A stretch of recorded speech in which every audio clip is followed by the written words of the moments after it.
வெறுப்பு குறித்து உத்தரப்பிரதேச மாநில முதலமைச்சர் யோகி ஆதித்யநாத் தங்களுக்கு பாடம் எடுக்க தேவையில்லை என்று தமிழ்நாடு முதலமைச்சர் மு.க.ஸ்டாலின் காட்டமாக தெரிவித்துள்ளார். அண்மையில் ஏஎன்ஐ செய்தி முகமைக்கு பேட்டியளித்த உத்தரப்பிரதேச முதலமைச்சர் யோகி ஆதித்யநாத் மக்களிடையே பிளவை ஏற்படுத்த திமுக முயற்சிப்பதாக குற்றம் சாட்டியிருந்தார். எப்போதெல்லாம் தங்களின் வாக்கு வங்கி ஆபத்தில் உள்ளதோ அப்போதெல்லாம் மக்களை பிளவுபடுத்த திமுக முயற்சிப்பதாக யோகி ஆதித்யநாத் புகார் கூறியிருந்தார்.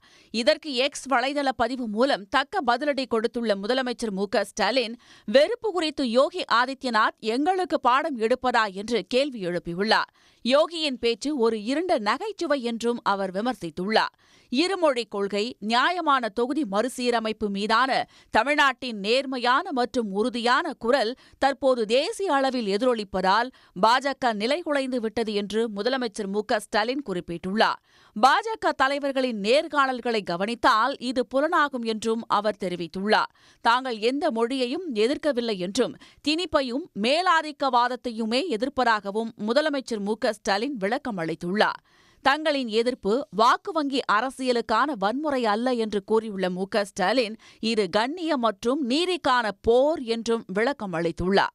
உடனுக்குடன் செய்திகளை தெரிந்து கொள்ள சன் நியூஸ் பெல் ஐகானை கிளிக் பண்ணுங்க.